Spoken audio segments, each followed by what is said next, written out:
자, 우리 독해에 이어서 쓰기 한번 살펴보도록 하겠습니다. 쓰기 일부분 어순 배열 한번 해보도록 할게요. 주어와 수어 먼저 찾아주시면 문장의 80%는 완료되는 거니까요. 주어와 수어 먼저 꼭 찾아주세요. 그 다음에 특수구문은 지금 계속 시험에 한 문제씩 돌아가면서 바도 나오고 빼도 나오고 랑도 나오고 비도 나오고 계속 특수구문은 계속 지금 출제가 되고 있으니까요. 이 아이들의 문법 특징은 알아두셔야 됩니다. 그 다음에 한자 바르게 적어주시고 문장보, 의문문이면 물음표, 맞으면 평서문이면 이렇게 마지막 마침표까지 다 정확하게 적어주시면 되겠습니다. 오늘도 여러분들과 함께 5문제 같이 한번 시작해 보도록 할게요. 한번 보도록 합시다. 첫 번째 문제예요. 舍不得라는 표현은 이 단어는 뭐 알고 계셔야죠. 얘가 몰라도 나머지 거 먼저 보면 단어 풍사 알 수 있겠네. 나머지 거 볼까요? 我女儿特别 얘가 지금 주어죠. 왜냐면 뒤에 부사가 나와 있어요. 特别 特别는 형용사 앞에도 놓을 수 있지만 일부 심리동사 앞에도 놓일 수 있습니다. 그래야 特别喜欢 매우 좋아요. 이렇게 표현할 수 있으니까요. 라오라오는 이제 5급에선 나이나이 안 나와요. 라오라오라고 나와요. 외할머니를 라오라오라고 하죠. 할머니를 뭐 해요? 그쵸? 그렇게 생각해 주시면 되고 그 다음에 리카이 타더라고 표현을 했네요. 리카이라는 표현은 떨어지다, 헤어지다 라는 뜻이죠. 타더라고 표현했으니까 그녀의 떠 뒤에는 뭐 간다? 명사 간다. 라고 얘기했었죠. 그녀의 할머니가 오겠네요. 그쵸? 그러면 舍不得가 동사인 건 아셨겠네요. 그쵸? 심리적이 나타나는 거. 舍不得는 막 아쉬워하고 막 아까워하고 이걸 바로 舍不得라고 표현합니다. 舍가 버리다의 의미가 있어요. 근데 그걸 버려야 되는데 그렇지 못하다라는 뜻이니까 아까워 이런 아쉬워하다라고 표현을 해주시면 됩니다. 그럼 얘가 동사니까 다 나오네. 동사수러문임을 알 수 있습니다. 우리 딸은요 그녀의 할머니를 떠나는 걸 매우 아쉬워해요 라고 해주시면 되겠죠. 주어 我女儿 여기까지가 그쵸? 特别舍不得 이 부분이 동사, 이 부분이 부사. 그쵸? 아쉬워합니다. 무엇을요? 목적어 리카이 타더라고 표현을 해주시면 되겠죠. 사실 SVO 문형이긴 한데 단어가 조금 요거 때문에 껄끄러웠었죠. 이렇게 해석해 주시면 되겠네요. 얘가 할머니인 거 어떻게 알아? 계집여자가 들었으니까 뭔가 여자라고 생각을 해주셨으면 됐겠죠. 여자가 늙었어요. 이렇게 생각해 주셔도 좋겠네요. 그렇죠? 넘어가서 우리 두 번째 문제 한번 보도록 하겠습니다.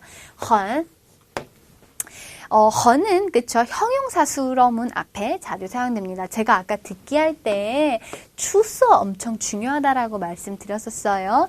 추서는요. 약간 이렇게 생각해 주시면 돼요. 색이 나온다라는 뜻이잖아요. 그러니까 어떤 사람의 태도라든지 어떤 작품이라든지 이런 것들이 출중하다라고 할 때 바로 出色라고 표현을 합니다. 뒤에 단어 볼까요? 他们双方的 떠 뒤에는 뭐 온다? 명사 온다라고 얘기했었어요. 이미 얘가 형용사임을 알았으니까 지금 형용사수러문인 거는 딱 파악이 되셨죠? 또 부사는 어디 앞에 온다? 수러 앞에 오죠. 很出色라는 말 앞에 위치하겠네요. 또는 주어가 반드시 복수 표현이니까 여기 双方 그 쌍방의 라고 나와 있죠. 자, 表现이 자연적으로 명사가 되겠네요. 表现은 표현이란 뜻도 있지만 HSK 5급에서는 대부분 태도라는 뜻으로 나옵니다. 즉, 그 사람들의 태도, 그 사람들이 뭔가 보여주는 어떤 태도, 능력 같은 것들이 출중합니다 라고 적어주시면 되겠죠. 형용사 수러문에 맞춰서 정답은 他们双方的表现都很出色가 되겠네요. 이렇게 표현해 주시면 됩니다. 오늘 아셔야 될 거 태도나 품행이 훌륭하다, 출중하다, 表现出色 요거 알아두시면 되겠네요. 가끔 어떤 작품이라고 표현할 때도 出色라고 표현이 되니까요. 알아두시면 되겠네요. 자, 넘어가서 세 번째 문제 한번 보도록 하겠습니다. 세 번째 문제 풀려니까 이거 보이시죠? 빼이자문, 피동문이 보입니다. 원래 빼이는요. 동사 의미가 훨씬 더 강했어요. 예전에는 당하다라는 의미가 강했다가요. 이제 점차적으로 실질적 의미를 잃어버리고 문법적인 의미만 남아서 무엇에 의해라고 의미가 남았죠. 근데 원래 의미가 당하다라는 의미가 있었을 테니까 그 뜻은 어디 가지 않을 거예요. 그래서 피동문에 많이들 쓰이죠. 자, 그러면 단어 보도록 합시다. 有些数据 이 단어를 몰라도 有些라고 해서 조금이라고 일부라고 해서 뒤에는 명사 명사인 거 알 수 있겠네요. 数据라는 표현은 데이터라는 뜻입니다. 일부 데이터들은 이렇게 표현해 주시면 되겠네요. 자, 단어 뒤에 러부터 있죠.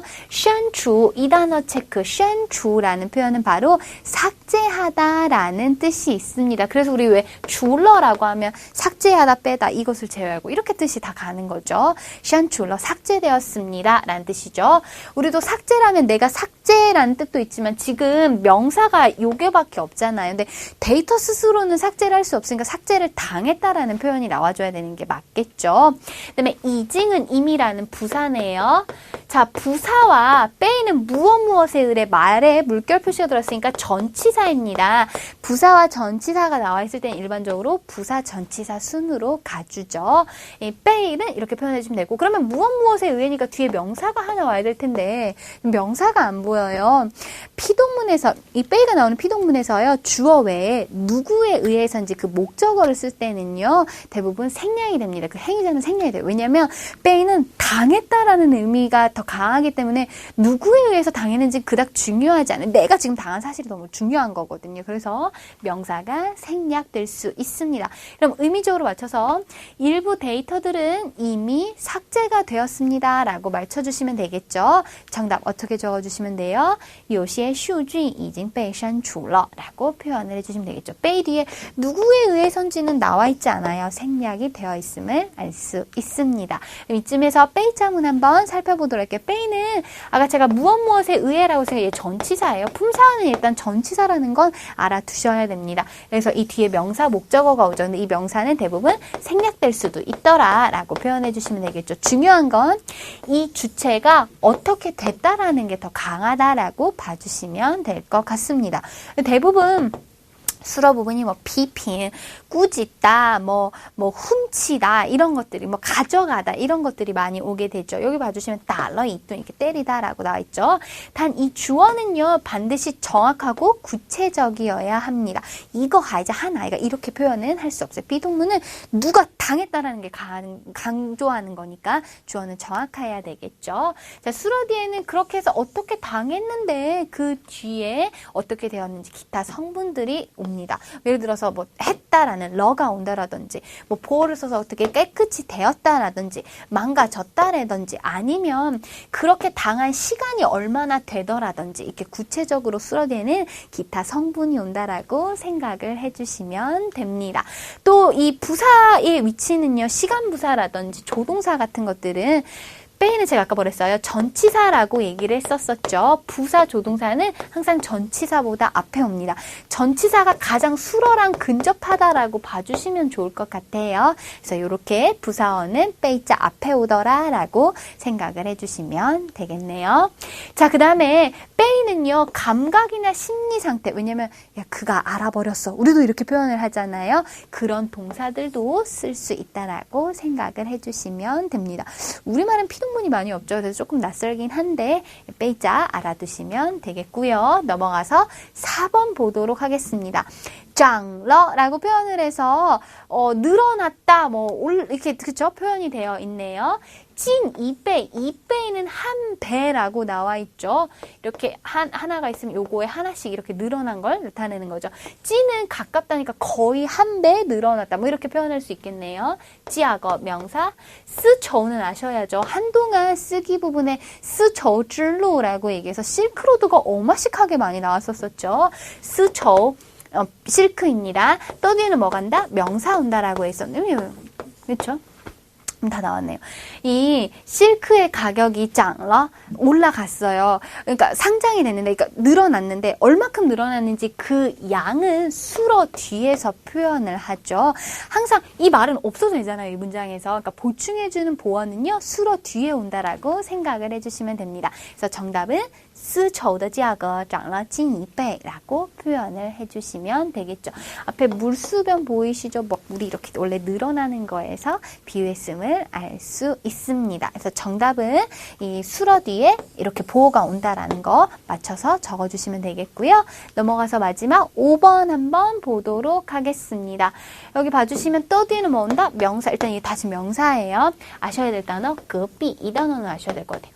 隔壁라는 표현은 바로 이웃 이웃이란 뜻입니다. 隔壁的 깡친성. 이 깡친이란 표현은 피아노라는 뜻이죠. 피아노 소리 명사 나와 있고요. 无法就是没有办法 방법이 없다. 뭐뭐 할 수 없다라는 뜻입니다. 无法 뒤에는 동사가 와요. 부사 용법으로 쓰인다라고 생각해 주시면 되겠죠. 여기 보시면 入睡라고 해서 잠에 들다. 잠이 들 수 없다. 无法入睡. 의미적으로도 맞네요. 자, 어떻다 보이시죠? 시끄러워요. 그쵸? 시끄러운 주체는 바로 뭐예요? 소리가 되겠죠. 소리가 시끄러운 정도가 그로 하여금 어떻게 했다라는 정도 보어를 나타내주면 됩니다. 그쵸? 그러면 정답 다 나왔네요. 이웃집의 피아노 소리가 그를 시끄럽게 해서 그가 어떻게 된 거예요? 잠을 잘 수 없게끔 만들었어요. 라고 문장 만들어주시면 되겠죠. 정답은 隔壁的钢琴声 시끄러운 정도가 怎么样他无法入睡 라고 문장 만들어주시면 되겠죠. 정도보어에 관한 문제였었네요.